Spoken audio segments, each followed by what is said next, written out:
you're only going to succeed if you understand your product and how to sell your product. That's a fact. So do not blag, do not pretend you know it all if you don't, because it will come out in the wash. Numbers. Sales is the easiest job to be measured, right? There's no hiding place. You have a number, and if you don't do that number, someone else is probably there to come and do that number.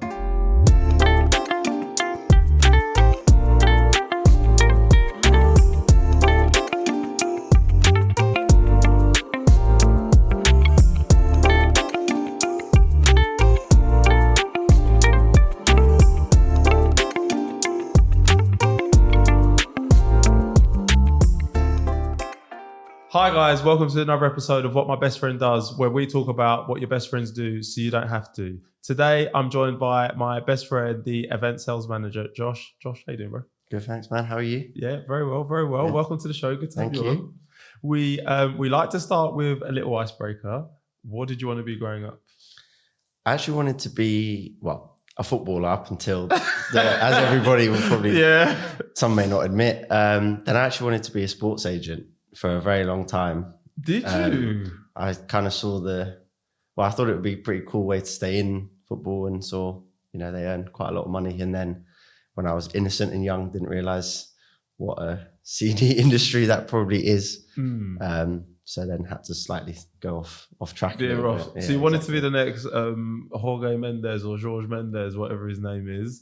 But you've ended up with that as an event sales manager. Yeah. Briefly talk me through your journey to this point and how that came about. Well, from the sports agent side of things, I was always trying to find a way to get into sport. And actually started off at IMG, which is one of the biggest agencies in the world, through a friend of a friend, and was still trying to look at if that might be a route to go down, but the foot in the door was within their tennis team, in the hospitality team. Okay. That's where it all began as a fixed term, 6-month job. And then from there, another opportunity opened up in sports hospitality, and I've been at the same company ever since. Wow.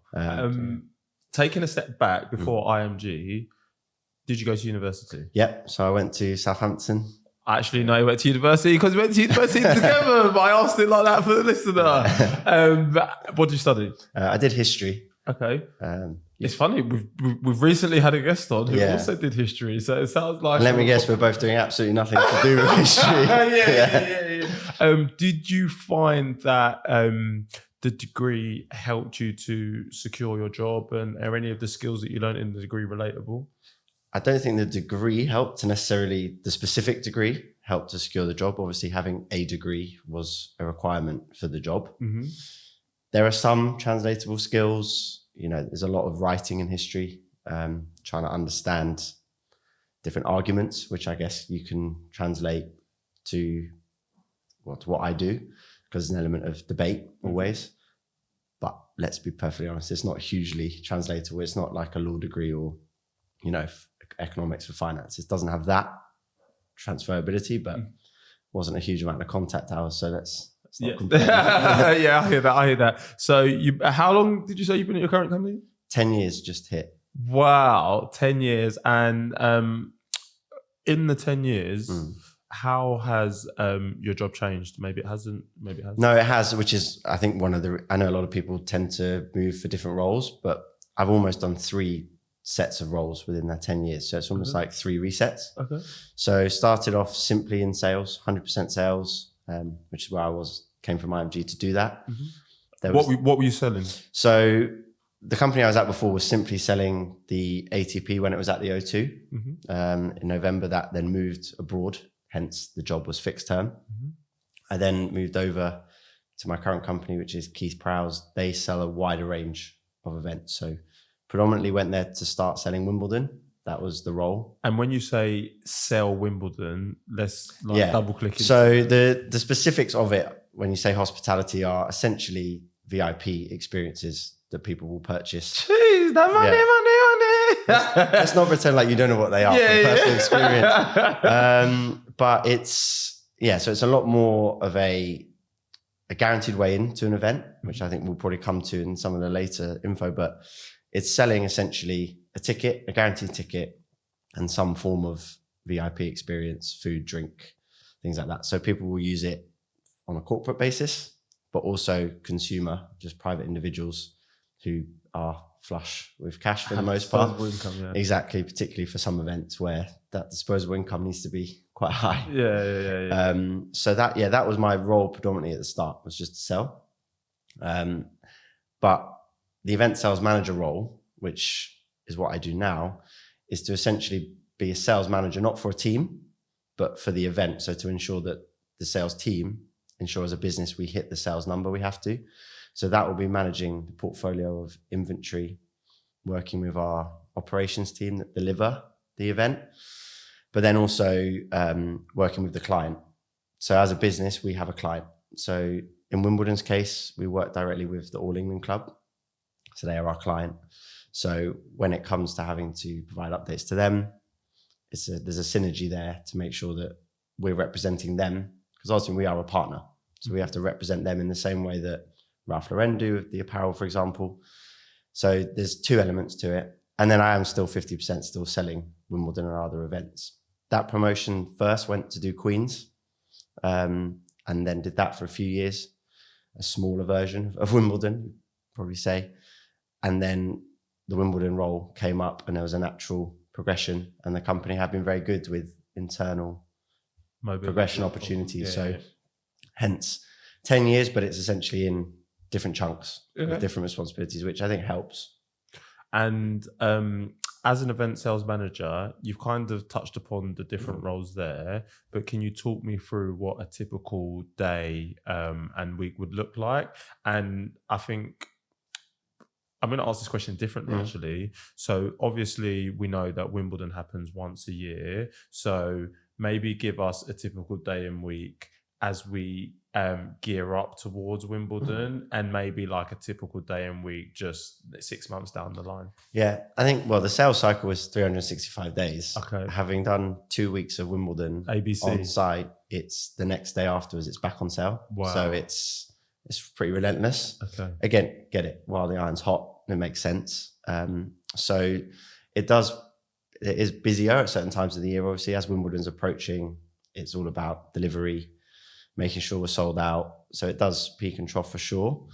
For me, a day is probably split between personal sales for Wimbledon and the other events, because we all sell across the portfolio. And then also anything to do with Wimbledon. So the ops team may need to have a meeting about some changes they want to make, or just a catch up to make sure everything's in hand. It may involve, providing team meetings across the board to update people. So it's probably a 50-50 split. No day is obviously the same.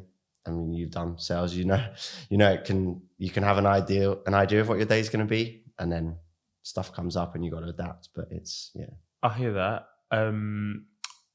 When you talk about selling these packages, how does that happen? Like, is it like you're calling potential prospects and like a bit like Wall Street, you're putting it in the ticker and I've got another one? Like, how does that actually, like in tech sales, obviously you go on site, you deliver a PowerPoint presentation, you send out the DocuSign, you get it back. In this kind of, I suppose, physical sell, because it's like an experience, what does that process look like? So a lot of it is similar. There's still a sales process, which is, predominantly on the phone, or, meetings. They tend to be a lot more on a screen these days. But it is, it's a full sale from the start. Now, people who are starting out in the industry will tend to be a lot more involved in cold calling while you're trying to build up your client base. Having done it for 10 years, I'm more towards the account management side, nurturing those accounts, because there's only so much time in a day, and the targets that we have are based around that. So what your portfolio is. So when you start out, that is probably where it starts. It's cold calling, or somebody might leave and you might be asked to nurture some clients that they've had. So it is more grind at the start probably, which I think is quite normal in any sales role, isn't it, really? And then, so for me now, it is a lot more about making sure the clients that I have are looked after now. We are a 1 year essentially product, because like you said, Wimbledon happens once a year. So it's like a re-up every year for a lot of these clients. It's not a kind of 5-year deal and then a team will just manage the delivery. So it does cycle round quite a lot. So you're always busy. But yeah, I am more sort of looking after who I've already got. No, and I suppose for anybody who's looking to get into hospitality sales, you've touched upon the fact there that there might be a bit more of a grind at the start in terms of sourcing businesses that, or individual persons who have the means to purchase these packages. What would you say that process looks like? I know you've not done it in a while, but what would your advice be? I think the key is to adapt to the trends of how people are selling. So right now, LinkedIn is massive. You can even present through LinkedIn to customers. So we're seeing that as a very common trend. There is no substitute for, calling up companies and finding out if they do things. It's a very competitive industry. There are competitors of ours out there. Oh, is it? And therefore, there are only a certain amount of companies. These companies are pretty obvious, particularly the big ones. So that's a key thing as well is, you got to, a lot of it's right place, right time. To an extent, you got to find the right person. LinkedIn is obviously really crucial for that. But yeah, trying to get somebody to give you time of day at the start is the hardest bit. Cold calling is difficult. It's how not everybody can pick up a phone and basically get complete rejection 20 times a day and still keep going to the 21st, 22nd. But that probably is the people who are most successful, particularly in our company, have done that. They've, gone on LinkedIn, they've lead sourced themselves. We don't have people who source leads for us. I know a lot of companies in sales will have lead generation people. That's specifically their role. Our team do it all themselves. So it is very much, have the confidence that you can do it, but you will generally at the start have to come in and pick the phone up, find what you can, LinkedIn, Google, where you want to do it. So yeah, that's pretty key. So I hear you. I suppose what comes to my mind is that, you've mentioned Queen's, you've mentioned Wimbledon. These are quite prestigious events. Yeah. So you'd think that the demand would be there, right? Yeah. Is it, I suppose the question I'm trying to ask is the rejection as bad as you're saying? And if so, why? The rejection often doesn't come from the person that would be the one purchasing it. Okay. There are a lot of very good gatekeepers out there who, as I say, it's a competitive industry. So they'll get these calls from a lot of people. Now, being able to say that we are the direct partner of the likes of Wimbledon is a huge, when we knock on that door, it does help, but you have to get to the person who hearing that is going to go, I like the sound of that. So you are right. That is the case. Obviously, a lot of these big companies who would want to do Wimbledon are already doing it.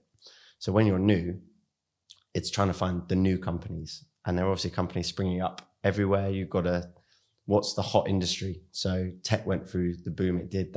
We saw a massive influx. They wanted to take people to the likes of the events like Wimbledon, and you have to find those companies. So that is the hardest bit. I think, we're not selling toilet paper. We are selling an attractive product. So you are right. When you get to the right person, it does make the conversation a little easier, but you got to get there. You got to find them and you got to get them to pick up the phone. And then let's say you get there, they pick up the phone. With these kind of experiences, is there a try before you buy? Because obviously these are incredible experiences, right? And you don't just want to be giving them away willy-nilly. But is it dependent on how much potentially they're going to spend and the likelihood of closing? What does that process look like?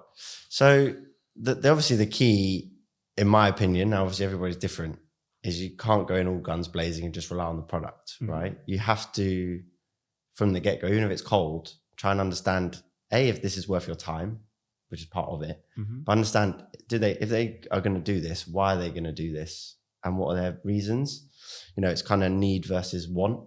I don't know if you've, I'm sure you do. Yeah. It's, if they need it, it's a lot easier because they feel they already have an ROI for that. They know they're going to return what they do by bringing these people. If it's a want, now that starts to get a bit murkier because anyone would love to go to Wimbledon, but can they get their business to justify? So it's really understanding that very early.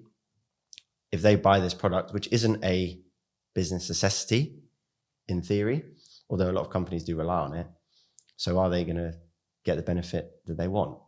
So that is really the key. Now, a lot of people will dip their toe if they're new to it. We don't necessarily have a requirement for numbers. So company might try a small group 1 year with a view to a bigger group next year or a more permanent sort of fixture in their calendar. Some will just go, if we're going to do it, we're going to do it big. And, if they've got a lot of disposable cash, a product that costs them £50,000, say from us, might be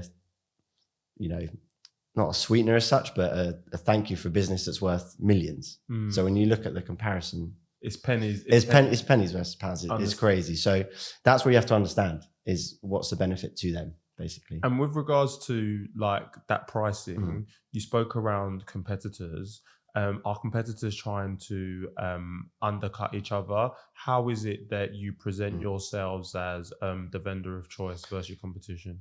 So we do provide, it's a bit of a strange one because they're a competitor of ours, but they also are clients of ours. So we as the official partner of, let's use Wimbledon as the example, as their partner, we are the source for the packages. So these third parties will essentially purchase from us, essentially like a travel agent might, for flights, and sell that on. Now they get a margin from us. That margin isn't enough for them to start completely slashing because they won't make money. Also, it's about relationships. Although they're a competitor, it is a partnership, and we do want to work with them. If we're constantly seeing them out there slashing prices to compete with us, that might be a short-term gain for them, but how is that going to help them in the long run? It's probably not. There are enough people out there to choose from, to work with. Like any businesses will choose who they want to work with based on values, how they represent you. We have to represent Wimbledon, and therefore by sort of proxy, they're representing Wimbledon too.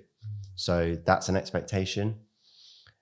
Competition law doesn't allow you to stop them selling at a lower price. You can't actually do that, but you can obviously stress to them the importance of the product and its value.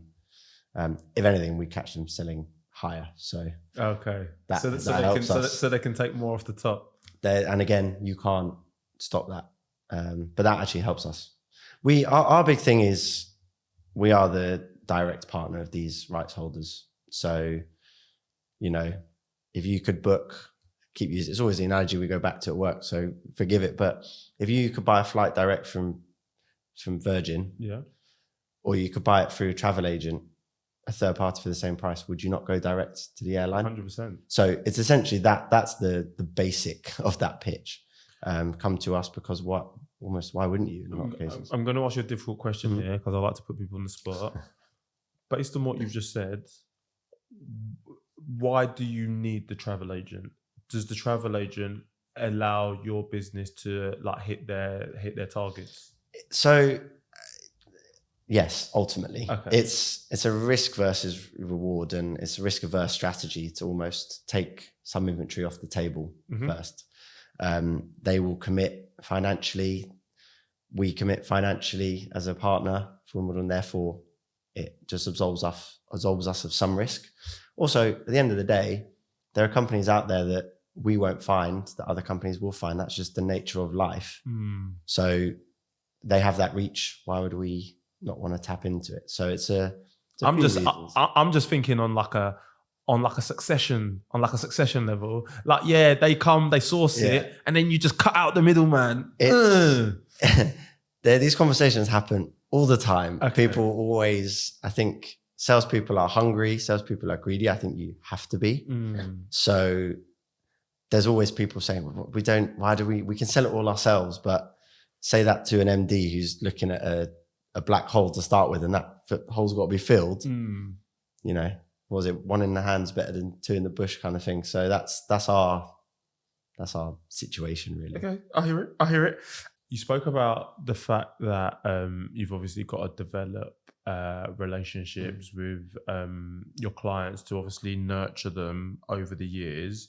Can you, In such a competitive industry, how do you go about building and maintaining strong relationships with your clients? Yeah, I think it's definitely changed in the last couple of years. I think that's a COVID thing because everything obviously went online and people are a lot more work from home. So the kind of more regular meetings, if you want, in sort of between events don't happen as regularly. So a lot of it, in my opinion now, is just make sure you deliver what they want at the end of the day, because a lot of the people that I will deal with aren't necessarily the people going to the event. They might be a marketing manager or an event manager for a business. What they want, in my view, is for you to make their life easier. And if that means the event's delivered well, everything's done promptly, you don't, make things up, you don't blag, you just deliver the best event that you can for them. And then they will come back to you and then they will appreciate you because it's their neck on the line at their end. If something goes wrong or they get sold the wrong thing or they get missold something, that ultimately falls on their head. So I always think the more you can be helpful, the best experience you can give that company, that's how you can maintain a good relationship. Now, you can obviously get along with these people. You can, go out for lunch with them, have drinks with them. If they're on an event, see them at the event. But I've also seen relationships, if something goes really badly wrong, immediately that relationship is, you're on the back foot. Yeah. You have to reestablish that from the very beginning. And you do see it. It's unfortunate. Sometimes it's completely out of your control. Something can happen on the day that's got nothing to do with what you could have done. That's the nature of sales sometimes. So I want to double click into that. You able to share an example where a relationship has been impacted, as a result of something happening, and like the steps you've taken to help mend that relationship? Yeah. I mean, a lot of it will come from delivery on day, really, because that is the thing that they've booked. So that is the experience that they remember. There are so many people going to these events on a daily basis. You're never going to not get some issues. A lot of it is catering because it's the numbers. So it's, I've had people get their main course before their starter, for example. Now, in the grand scheme of the world, it's not the end of the world. Yeah. But when you have paid for an experience and it's quite a high price point experience, you don't expect that. It's quite embarrassing in front of their guests. That comes straight back to us, the salespersons at the coalface, dealing with that situation. You have to just front that up. If you try and come up with excuses, you're pretty much done for there. You just got to front it up, apologize. That's one thing I would say. Apologies are actually okay in business. I think sometimes people are scared to admit fault because they're worried that it then puts you on the back foot. What puts you more on the back foot is trying to come up with some rubbish excuse as to why something happened. You have to just own up and try and figure out what it is that's going to mend that. Often money off the next year is a help, but that's no different to any walk of life. If something happens, you'd want some sort of financial recompense. So it can be something as literally as small as the course comes in a wrong order or it comes late and they miss some of the match or the tennis. It can be that small. That tends to be the worst that I've experienced. And then, like, to your point, right, you apologize, and in some instances you'll give them some recompense. I think the takeaway from what you've just said there is that short-term pain is better for the overall long-term outlook. Sometimes just ripping that band-aid off and apologizing is going to allow you to mend that relationship and have a pathway forward. It's exactly the same in tech, right? Everybody knows in tech, like, you wish it worked as well as it could all the time, but for one reason or another, things break down. And rather than make up excuses, I think by being honest, you build trust. And you give yourself grace. Like, look, I'm going to be completely honest with you. This isn't working. Please, I'll keep you updated as to when this is going to be resolved. As soon as it's resolved, we'll look at the best path forward. And I think things always surprise you with how well they're received, because you build up in your head, oh my God, they're going to kill us. They're going to do this. They're going to do that. But it's never actually that bad when you face things head on, is it? I think as well, if you've built enough of a relationship with a person or a client and you are the same way, the way you manage it is the same. You don't get defensive. You just continue being yourself. Everyone's human. Everyone can, you'd like to think everyone can put themselves in your position if it was on the other foot. And that's why the worst thing you can do is try blag, because people see through it very, very quickly. The stuff we're providing is not going to, topple a business. If something goes wrong, that business isn't going to go bust because of something we did. Now, if that was the case, then I totally understand why they never wanted to speak to us ever again. It's not, life-changing. So just, be honest and have an honest conversation with people. Once they've calmed down, it's normally absolutely fine. You have enough credit in the bank if you have a good relationship. So just on that, and maybe I'm putting you on spot, maybe I'm not. Has there ever been a time where people have just been completely unreasonable, like beside themselves, can't get through to them? Yeah, and it's tricky because when people are doing it for a business, I think they can be more forgiving because it's not their money. So when it's a consumer, it can be harder and it'd be the same if it was me spending my money. Doesn't matter how much money you have, if it's your own personal money and something's not what you expect, it does feel a bit worse. You feel slighted. You do. And don't get me wrong, whether it's consumer or a business, there are always people that would just go, we are not dealing with you again. There are some people that are shorter, you could say unreasonable, you could say justified, depending on what side you're on. Yeah. But that's just that's the nature of sales. That's the nature of all business, really. You're not going to win and keep every single relationship. Yeah. And I think all you can do is try and propose a solution, right? And if at the point where you've apologized, you've proposed a solution and way forward, they still don't want to take you up on that, then you can leave the relationship knowing that you did everything in your power to kind of find a resolution. I think the other thing that is more of a wider point, but it relates to this, is never take anything too personally. I think a lot of people wear their heart on their sleeve. They kind of feel very personally offended if a client walks away or a deal doesn't happen or whatever it is, or someone's shouting at you down the phone. A lot of the time, you just happen to be, as a salesperson, the one who has to front it up. The messenger. A lot of the time, unfortunately, messengers do get shot sometimes, and it's not your fault. You didn't do the thing that was a problem. If you did, then, you probably, nothing you can do, but it's not at you. Sometimes these things happen and you'll find another client, you'll find another customer. That time that you had with them is now free. You might find something bigger. So particularly if you're talking about people starting out, not taking things personally, having a thick skin is very crucial. I think just being resilient in life is crucial. A lot of people that we've had on have said the same thing, because if things were easy, everyone would do them. Yeah. And I think, being able to overcome adversity, it sets you up well for, many things that happen in life. Yeah, no, I agree with that for sure. Yeah. Okay, moving on.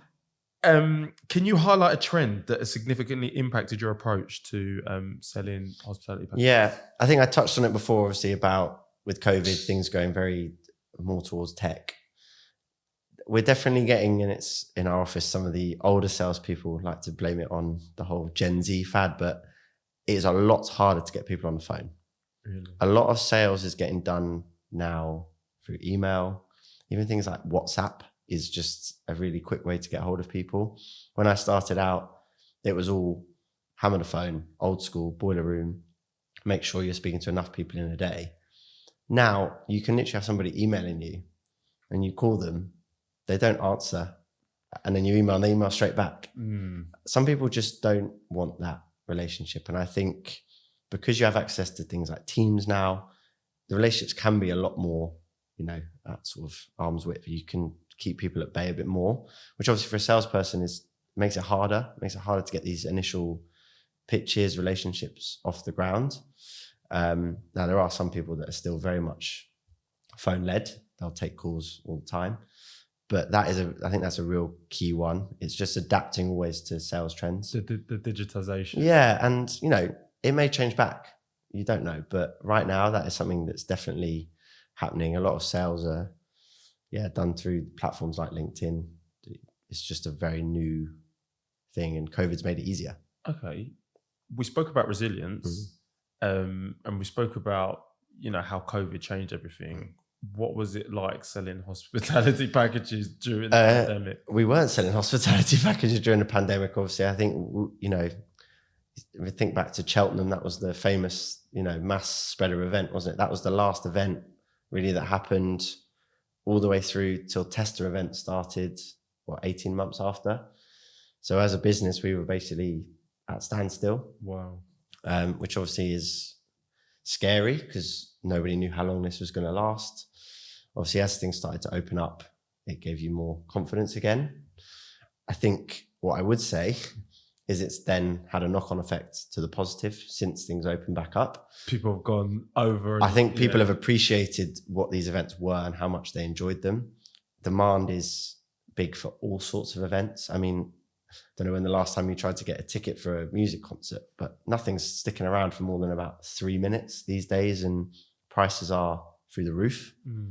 So hence we're seeing a lot of consumer demand, a lot of people who maybe think, I've never been to Wimbledon, I want to do it once in my life, for example, or just people wanting to go to these things again, get out there.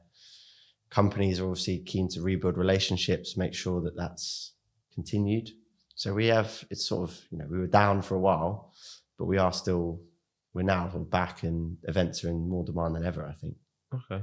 We're glad to hear that. And for you, during that period, was it difficult mentally? You spoke about the fact that you didn't know whether they were coming back or when they were coming back. Like, how did you deal with that situation, if you don't mind me asking? I was lucky in some senses because I still worked. We furloughed the majority of the business, as you can imagine. There was no events to deliver. There were no events to sell.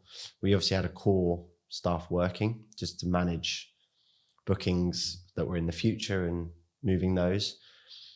You were calling people who were just basically saying, well, I don't know when the next event's going to be. I don't know what's going on. So after a while, it did become quite monotonous because you're just calling people to basically say, we're still here. We're not, we will be here when things open. So yeah, it was boring, let's be honest, but obviously there were bigger problems in the world. So there's definitely no sort of violins out for that, but it was tough. And, you completely lose contact with 90% of your colleagues for near enough 12 months. So coming back was a very quick scale up as well, because we basically got everybody back immediately as soon as things opened. So it was difficult, but it does make you appreciate now. It does seem like a long time ago that, Wimbledon went through a test event situation, 25% capacity, and in July, it's back as if it's normal. So it is sort of in the past, but yeah, it was tough. You're a manager now, right? And you manage a team of people. So I don't manage people. Oh, okay, you don't. So we have people who manage people and people who manage the event. So we will liaise with the line managers of people, but it's specifically my thing is to manage the success of our sales for the event. Okay. So there's an element of people because you have to, make sure they want to give your event the time. Now I look after Wimbledon, so it's attractive. So it's quite an easy one to persuade them to be focusing on, but it's not so much people. So it's not like salespeople selling the packages. I don't manage them. Okay, cool. That's going to be something that I rely on them. Yeah. To hit the Wimbledon number, so I need them. I mean, I said it myself, so I'm involved, but I need to make sure they're up to date on all the new products, what's going on, where we are with our sales, are we ahead, behind? A lot of that is managed through their line managers, but you have to still have those relationships with the teams, but I'm not responsible for their individual performance. I hear it. So I'll pivot my question. It sounds like you have relationships with a lot of different stakeholders. Everybody always says, be good at relationship building, maintaining relationships. What do you find is the most effective thing for maintaining relationships with various stakeholders? Yeah, I think, again, these people are just like you and I, they're people. So what would you enjoy? So it's Money. Yeah. I'm joking. You're not wrong though for a lot of people. But you think, in the same way you would anyway, what is your client interested in? Yeah. So learning about them, whether it's going for drinks and just spending some time outside of work, because you'll meet these people a lot. Mm-hmm. You'll talk about work and then the meeting's done. If you want to take that relationship beyond, then that's what you need to do. And I think one thing I didn't touch on at the very start was I basically got to where I did because people opened a door. Now you've got to walk through the door and you've got to take the opportunity and make it what it is. But the relationship that a friend had with somebody that was very good allowed me to be introduced to my first manager. He then worked for my current boss. So it's all maintaining relationships with these people, because you never know when that person may come back into your business life, personal life maybe as well. But a lot of industries are quite incestuous, for want of a better word. So maintaining relationships, not only with stakeholders who you could end up working with in the future, but also bosses, but just friends as well. This whole podcast is about your network. Yeah. How many times have you maybe introduced a friend to somebody else because a friend has a need, right?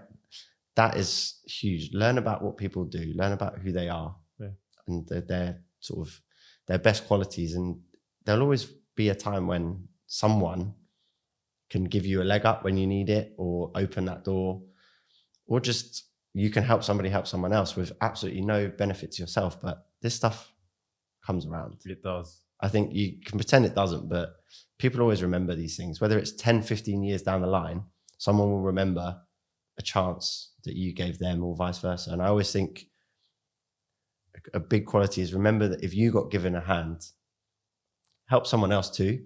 Some people, I'm staggered, they don't want to help anybody. And either they just never got help themselves and they got to where they did all by themselves, and therefore they don't feel that. But it definitely comes around. So, that's a key thing for me. Yeah, I agree. And I think just to add to what you said, I think you need to have gratitude in all of the moments, and even the smallest moments. And I think if you zoom out on a long enough time horizon, you will see the benefits of things that might have been done years in the past. When I look at my own personal journey, I've been working in tech for, 7 or 8 years, but my first job in tech came from a friend's recommendation who I met at university. So, when people ask me, I regularly ask people, did you go to university? Do you think it helps you in your day-to-day job?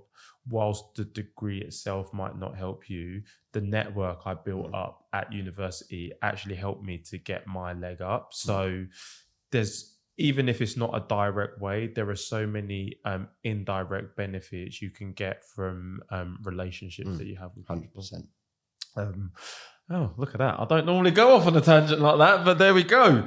Can you share a behind the scenes glimpse into coordinating a high profile event for one of your clients? Yeah, I mean, as I say, there are different people who get involved in the delivery. We have a dedicated operations team. Now, I am closer to it than just the people who only sell, just because of my role. And I definitely appreciate operations people a lot more than I did when I just did sales, because there's a lot going on. They're bringing thousands of people per day through these events and working 6 till midnight every day just to deliver this. And it's very impressive. But I think it is a synergy. And I think salespeople and operations people and finance, marketing, it all comes together. So I think people who maybe are outside maybe wouldn't know that, but just being able to understand that is key. But for us, our delivery starts from the moment a sale is done. So making sure they get everything they need, whether it's things like what times do we open, to that level, all the way down to nitty gritty of like allergies and all this stuff. And you have to manage all of that because otherwise you hit all the problems we talked about. Yeah. But yeah, the delivery is a lot more their side. I'm just there generally to be shouted at if someone doesn't like something on the day. That is the main thing we're there for. They can't be spent time dealing with that on the day. They've got more stuff to be going on with. So that's sort of behind the scenes for me on event is mostly just being there, make sure everyone's okay, but not delivering. Okay. And, speaking about that delivery, how do you ensure that the packages you sell not only meet, but exceed expectations for clients? So I think that bit actually comes from the sales point. So when you sell to them, are you lying? Are you glorifying the product? Are you making it up because you don't know? One of the best bits of advice I ever got was, if you don't know the answer, just say you don't know the answer and you'll come back. Mm-hmm. Because you hear it all the time, people blagging and getting it wrong. That means expectations will not be met because they're expecting something you're not going to give them. So for me, the key is assuming nothing goes badly wrong anyway. If they're getting what you've told them from your own experience of the event, expectations will be met. Now, the products we offer are really good, as you've experienced. They're good. So generally, it's hard to not meet expectations. You're at a fun event, an amazing day. Got food, got drinks, got a big sporting event. How hard can it be to not have your expectations met? Now, some people never have their expectations met. That's just nature of life. But like I say, when it's a sexy product, it's quite easy to do. Mm-hmm. Whereas, again, if you're delivering a tech platform, are they excited by it? They're just happy that it's going well, I guess. So it's a bit easier for us. So I hear that. And I hope you don't mind me sharing. I think there's another way in which you guys really exceed expectations. So, we've spoken off camera and you've told me stories about how you've got like clothes ready for people in case they are like wearing the same thing as other people, or let's say they spill like some fizz and stuff on themselves. I think there are so many things that you might not see that as a big thing, but to the outside person, when you're hearing these stories, you're like, oh my God, this is how you not only meet, but you exceed those expectations. Yeah, I think that one point you made about stuff that we don't see or realize, I think when you're so engrossed in it and you've been doing it for so long, those things are just normal. Like the normal. But it's ridiculous when somebody does turn up in the same dress as a hostess. And obviously that's embarrassing because they then keep getting asked to go and dress up. So yeah, we have a whole wardrobe of different sizes they can come and choose from. The whole red wine on clothes situation, that happens. You have to be ready for that. But yeah, there are little things that happen. If somebody wants to buy some merchandise from the shop on the day, one of us will go do that. If it's a special birthday, they don't get forgotten just because they're one of 1,000 people. They will get looked after, and that is probably the best ways, the personal touches you can do. But yeah, the dress one is at least once a year. It's crazy. it's mad. Do they always accept the clothes, or they're like, no, I'm just going to firm it and tell people that I don't want it? I've never seen somebody just crack on. Yeah. Okay. We always make sure there's enough choice and enough different sizes, obviously. They'd have to return it at the end of the day. We normally let them send it back after, but we will come collect. Okay, yeah. Don't think Can't have the whole wardrobe going. Don't think that. Yeah. Okay. I'm with you. In your experience, what are some of the emerging trends and shifts in the events and hospitality industry that professionals should keep an eye on? One of the big ones is we're going away from sit down.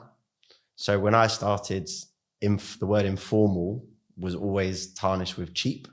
It was like you got, like at a wedding when canapes go out and bowl food, it was seen as that with a ticket, like a ticket plus, basically. Guaranteed way in, but nothing too crazy. With the emergence of places like the Ned, for example, Soho House, younger people in particular are very keen on that way of entertaining, a bit more trendy. a bit more of a fun atmosphere. So we're having to adjust to those trends. Now, there's still a place for tables, white tablecloths, sit down, Michelin star food, don't get me wrong, but we are having to adapt all the time to how people want to entertain. Now, I think the newer trends are pretty cool, particularly when you've got a whole day of being with people. Do you want to be sat at a table for 6 hours? Possibly. But, trying to make sure that things are keeping up with trends is crucial. And, social media in particular is a big thing for us. People are posting our stuff all over their socials. I'm at Wimbledon. So it's all our stuff in the background. We have to make sure that that is representing the value, but also just what people want. I've had some people on the podcast who have said sometimes, decisions like these are made top down and the people at the top are a bit out of touch. Do you feel like with these emerging trends, the people who are making the decisions are clear on like what the hit people are doing? Is there a battle basically with the old guard about changing traditions? So our sort of head of innovation at our company is great. He's very switched on to trends. He's always out there looking at new venues, and that's really great because it means that we can be almost ahead of the game in our industry. You get your older salespeople who like to sell what they know. New trend, it's always hard to sell. New concept is always hard to sell. You're selling essentially, it's like you're selling off plan. You're having to sell a concept before it's been delivered. So salespeople always get the sort of the tough bit. When you launch a new product in our industry, it's in advance. You don't launch something with no people in it. Yeah. So that's where it's tricky, but that's where it's crucial that the basis that we're making it is strong. So making sure they have all the tools, and that's where I would come in. So the briefings that I would give have to be good. Has to be, why are we doing this? And I have to know that really well. So there has to be a collaboration with the people at the top, because if I don't believe in what they're putting on for us, how can I then sell it down? But our trends are going all in the right direction. So you almost have to have an element of trust. That person's got to where they did through success. So always give something a chance, in my opinion. These new premium informal areas, some people didn't like it. Some people were convinced it wouldn't work. Now it's hugely popular. So if you're not prepared to adapt to change, particularly in sales, you're going to struggle, because at this modern day, stuff's changing all the time. And just to dive a little bit deeper into that, I've got a follow-up question here. How do these industry changes impact the way you approach selling the hospitality packages? I think, remember I said before about understanding what their need is and what they want to do. That still remains the same, because we still have enough variety in our products. We haven't completely got rid of the old type. But what it does actually do, in my opinion, is open up more opportunity, because you can basically say to people, we've got two different types of experience here. What do you like? How do you want to engage with your clients? Whereas before it was just one way. Yeah. So actually it helps you in some ways, but it's still the same thing. It's still understanding what they want. So is there a need first? Yeah, we want to go. Right. Then you have the choice. Don't start rabbiting on at them about a new sort of concept if from the get-go that's not a concept they want. That's just the way it is going to be. We get consumers in particular who maybe don't understand the two variations, and they've spent their own personal money, and we can get the biggest issues with those, because they don't understand what it is from the very start. So would you say in that instance, it's a problem with how they've been sold? Potentially. You've not understood the need. I said we, like I'm not selling it. No, to an extent, yes. Sometimes it's a nature of demand. If stuff's sold out and it's all we've got left, then maybe they, at the time, don't care. But then when they get to it, they forget that was the case. Yeah. But I think, like I say, it doesn't change in our industry the way you would have those initial sales conversations. If anything, it's a better opportunity, in my opinion. Okay. And it shows that we're industry leaders. We're ahead of the game. We're trying to always innovate. someone's booking with you every year and it's the same thing every year, at some point they start to go, what's new? Price, everything's going up, costs going up everywhere. If your prices go up, what did you make better? So we have to innovate, and better to innovate sort of proactively than, oh no, this event's falling behind, now let's react. Yeah. How can you always be in front? So basically be on the front foot. Always. Understood. We've spoken about some of the difficulties that can happen with personal clients, business clients. What would you say is the most stressful part of being an event sales manager? For me, it's more, for our business, Wimbledon is critical. The success of Wimbledon is critical. It's probably our flagship event. So the number, when you start at 0 sales, it's constantly just there's a pace line and you've just got to stay on top of it. Now, right now, demand for Wimbledon is great. So it makes it a little less stressful. But if you start to fall behind, that's where the stress comes, because again, you've been in sales.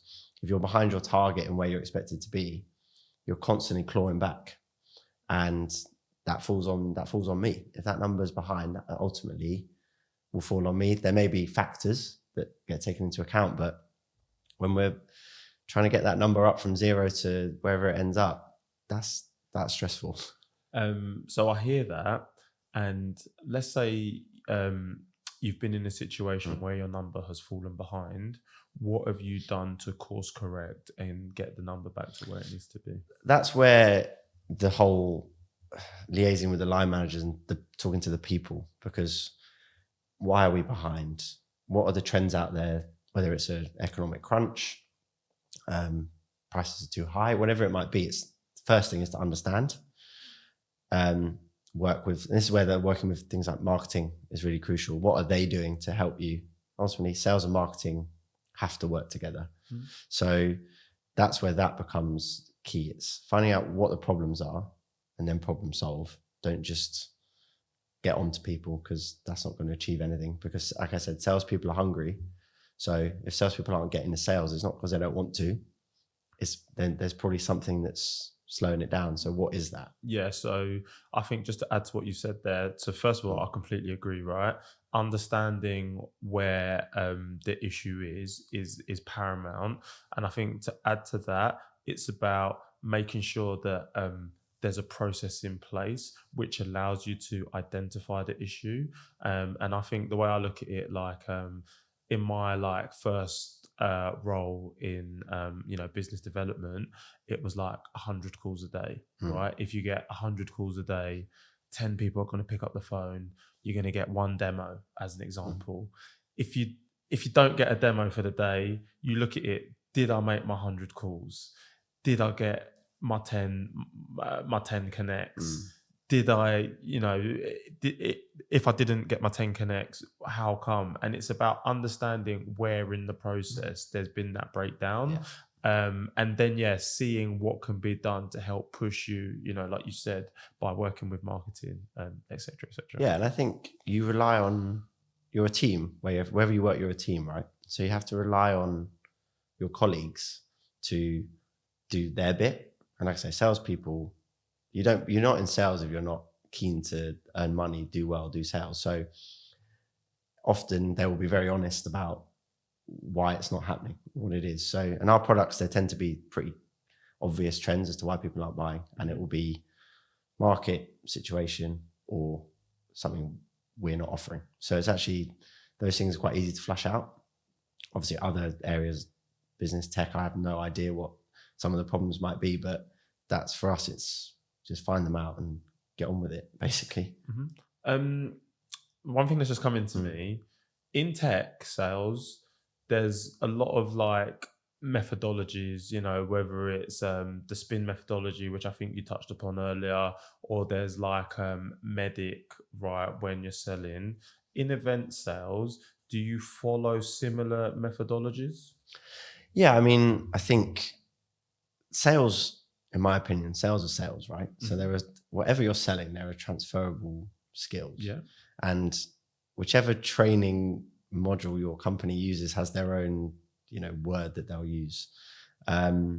So all these things are across all types of sales. So yeah, Agreed. we will use some. Everyone just puts a fancy word on it. Exactly, and then order it in a different way, but you're all saying the same thing. Yeah. And in my opinion, there's no substitute for, especially when someone's new, is asking for help and training. Some companies are very good at training. Some companies are not.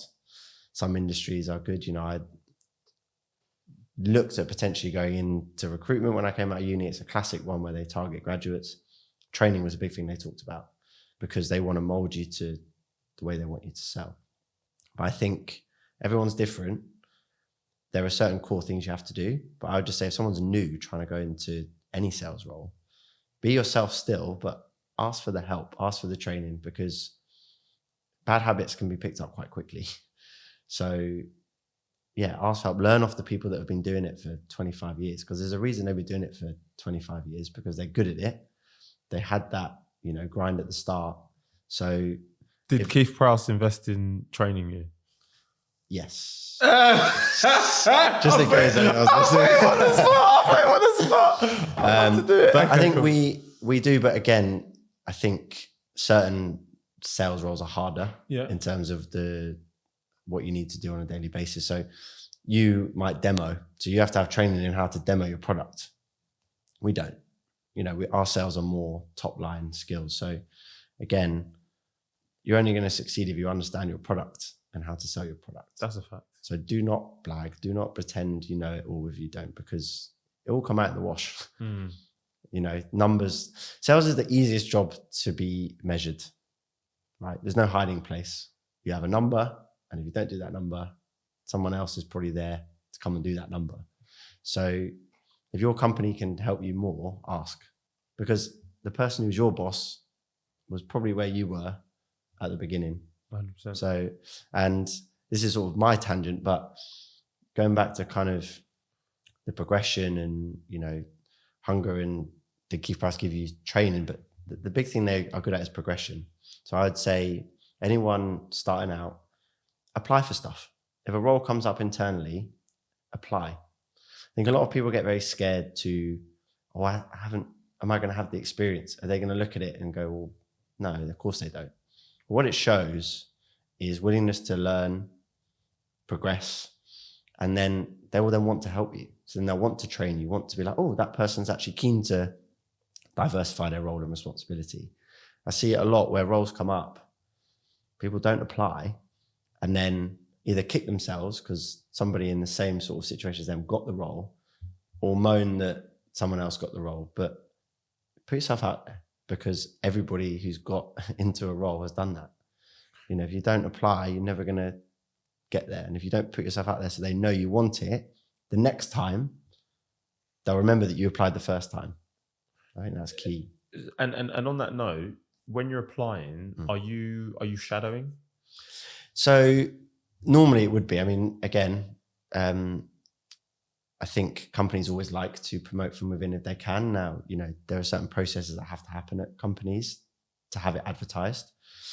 A benefit if something's an internal hire is there's no notice period for that person coming in. So handovers can happen.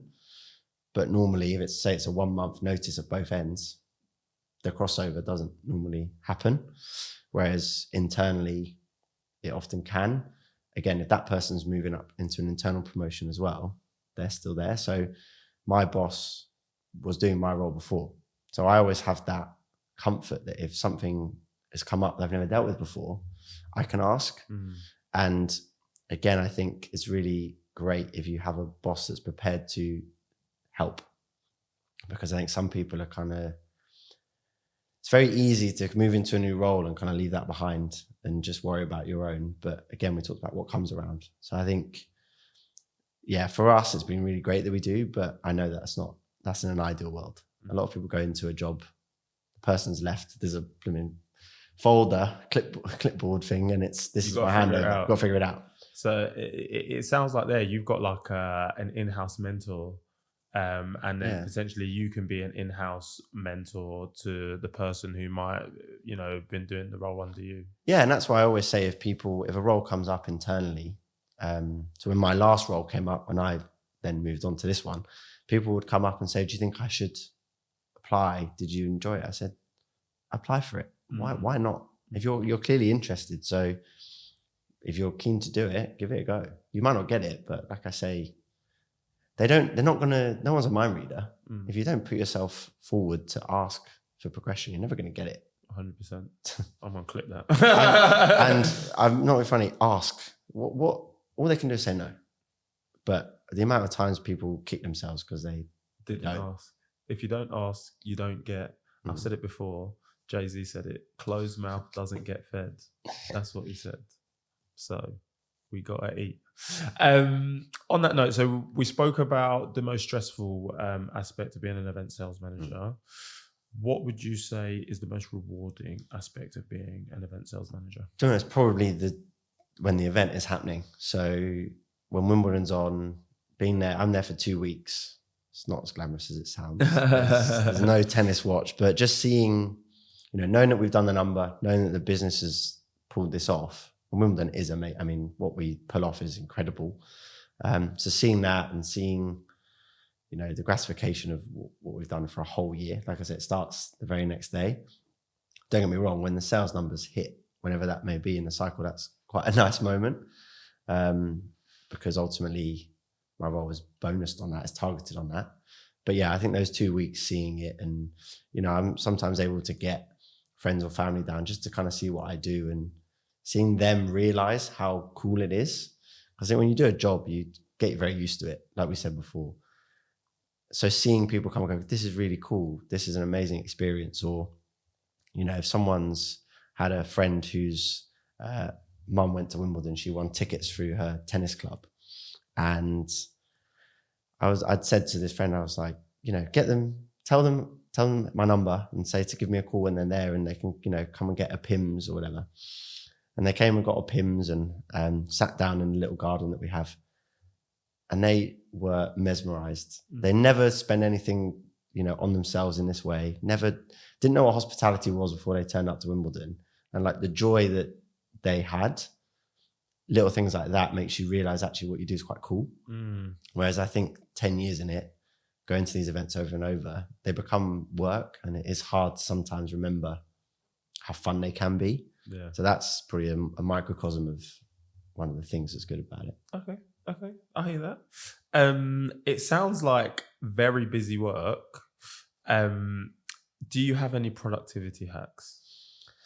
Mine's quite a basic one. So if I've got something I know I need to do, I know a lot of people have to-do lists, whether it's a pad or they have notes on their thing. I put it in my Outlook calendar because it never goes, and it goes in your reminders and it stays there until you dismiss it. So you can't hide from it. So sometimes I literally have stuff in there that's like 45 days overdue. But that's because I've not been able to get to it because I'm relying on somebody else. Okay. But every morning that thing pops up with new ones. The old ones are still there. So it's a reminder to do that. Now, it's probably no different to a to-do list. It's literally a list that doesn't go. But for me, it's just constant prompts. Something I've done ever since I started, and it works for me. So I wouldn't do it. But no, other than that, the other thing, I commute quite a lot. It's over an hour each way. So use that time. Although they always say don't take your work home with you. In my opinion, that's not home. That's commuting. It's, dead time. Work's kind of started, yeah. And when you're in sales, let's be frank, that work is putting money in your own pocket. So don't get me wrong, I watch series on the way home and stuff. But if work comes up or I've got work to do it. That's one of the things I like to make sure I do, because otherwise I'll end up doing it at home. Okay. And I think that's one thing I try and avoid. Yeah, keep your work either at work or on the way to work. Yeah, I see commute time as work, basically. Yeah. Okay. All right. I dig that. What is a skill that you see amongst the most successful people in your role?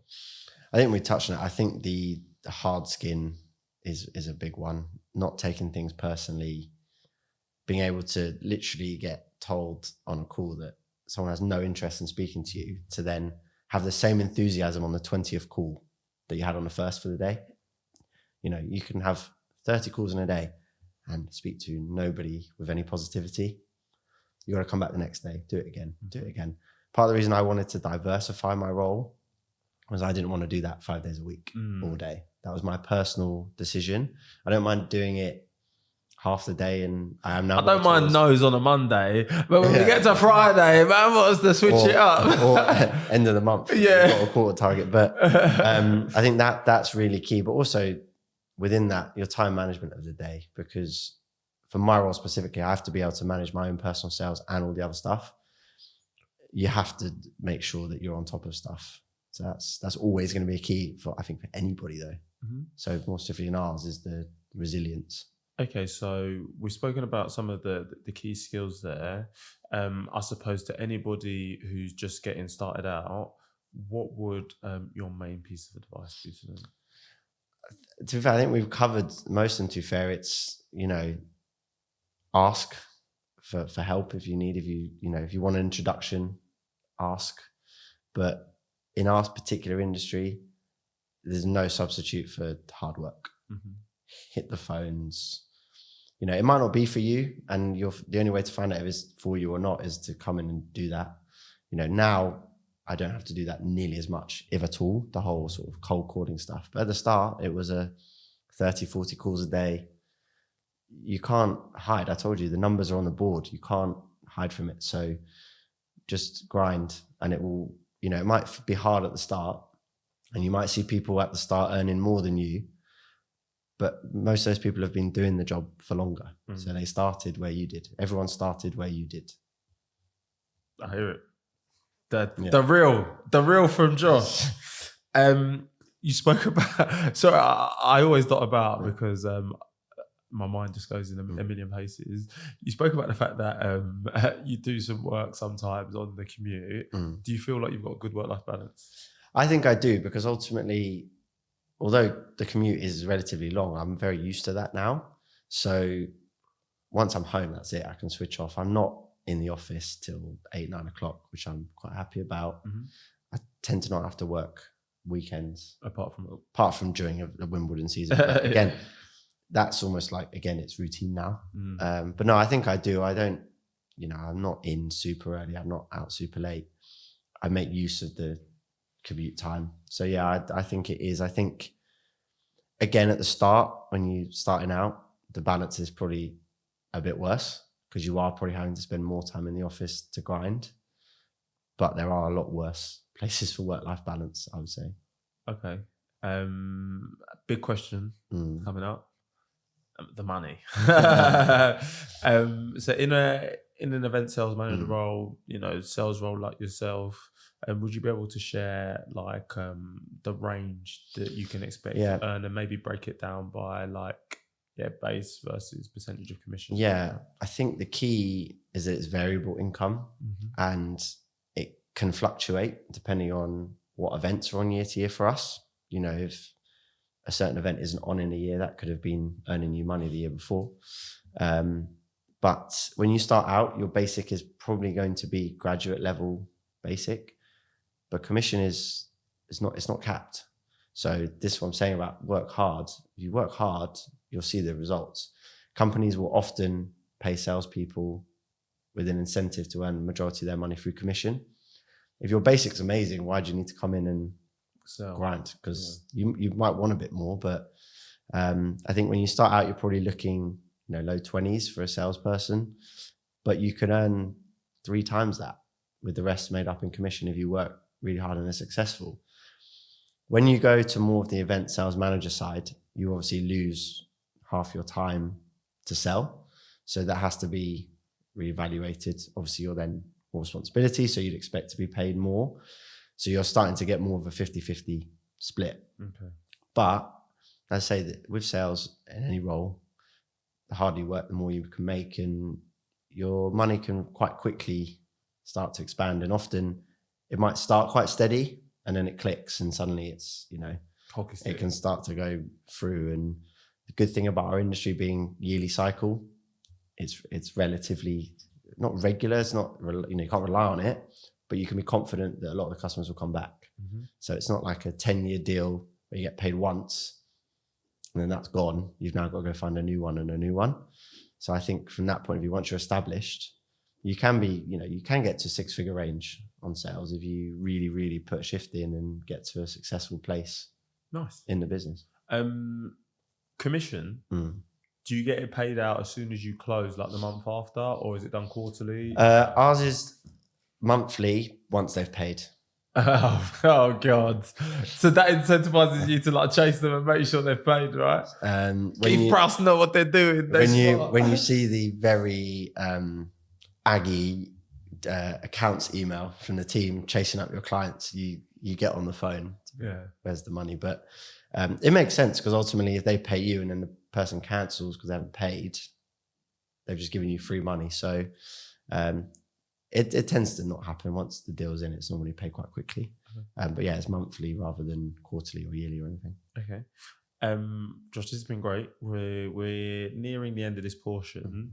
You've obviously been at your current employer for 10 years now. Where do you see yourself in the next 5 and 10 years? The big question.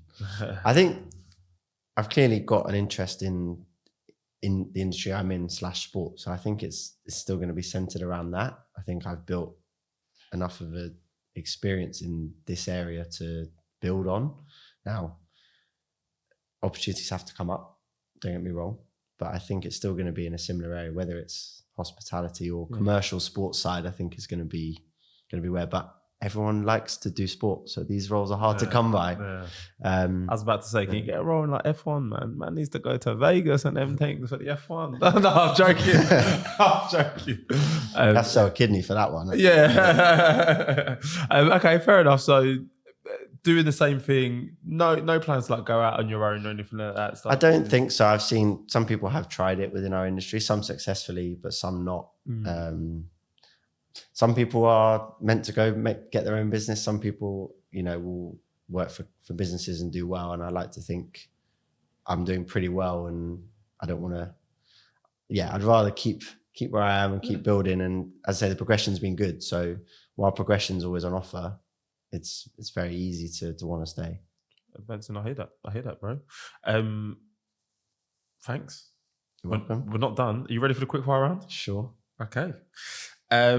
Work from home, work from the office? From the office. Because you basically have to go in every day. Money or happiness? Happiness, but as everyone will always say, money often is a crucial reason for happiness, right? Yeah, I like the honesty. Favourite day of the week? Saturday. Easy. Time in a group or time alone? Group. Would you rather travel to the past or future? Future. Nice. Favourite book? No, I don't actually have a favourite book. I tend to lean to authors. Okay. So Joe Nesbo's the current one of choice. Joe Nesbo, Scandinavian crime writer. Okay. Oh, so I only read on holiday. Okay. So I get to the airport and I just look for authors that I'm familiar with, read a book on holiday, and then wait till the next one. Joe Nesbo. Okay. Night out or night in? In. Nice. Who has it easier, men or women? It's funny, this came up at work and someone had a good answer I'm going to steal. Men and women have it easier till 25, and then beyond, men have it easier. Oh, okay. Interesting. He gave it very good justification, but it's quickfire, so I won't go into it. Okay. Name a book you think everyone should read. I think it's probably been said about 20 times in this podcast, but Rich Dad, Poor Dad did really help understand concepts of money and the way the world goes around. So I definitely say that. Some Robert Kiyosaki, we like it. And are you listening to any good podcasts? I don't listen to a huge amount. My main thing for podcasts is generally will be like sports stuff. So always a big fan of Wrighty's House. Okay. Ian Wright's Uncle Ian. Yeah. But they also like to touch on, they're not afraid to touch on the tricky subjects socially as well as sport. So I really like Ian Wright, even though he's a bloody gooner and I hate the gooners. But yeah, no, Wright, he's done some good stuff to be fair. All right, Benson. Just thanks again, bro. We do have a closing tradition on this podcast. Knowing what you know now and with everything you've been through, what advice would you give your 16-year-old self, and would you still be doing the same thing? I think the advice is something I've already said before. Don't be afraid to ask for opportunities, and don't rubbish any introduction opportunity you're given, because I've got to where I did all through intros. Now, like I said, walk through the door when it gets opened and you still got to prove yourself. But how you progress is often who you know with a mixture of what you know. And without those initial leg ups, and you mentioned yours yourself, I think it's always harder. I probably would have gone down the same path if I did it all again. I think I've made the right choices when they came up. Like I said, I applied for stuff when it was there, even if I wasn't necessarily the obvious choice. I got backed for it, and then the rest has happened. But the sports agent dream is probably gone. So, Okay. yeah, let's go with yes to that answer. Nice, man. Benson, where can people find you, bro? It can be nowhere, by the way. No, I do have Instagram, Josh Benson 1310, but not massively active. We were talking before, the whole TikTok thing is confusing, so I leave that to others. And then LinkedIn as well. LinkedIn, if you want to buy any hospitality. Yeah, please do. Yeah. That inbox is always open if anyone suddenly come flush with some cash. All right, Benson, thank you so much for this. It's been really insightful, man. It's been really good to talk about what you do, learn more about the industry. Thank you for being so open and honest. And yeah, guys, to anybody who's made it to this point, thank you. You know what you need to do, guys. Like, subscribe, share, comment, the this, the that. We're trying to take over, guys. But for now, this has been another episode of What My Best Friend Does. If you didn't know, now you know.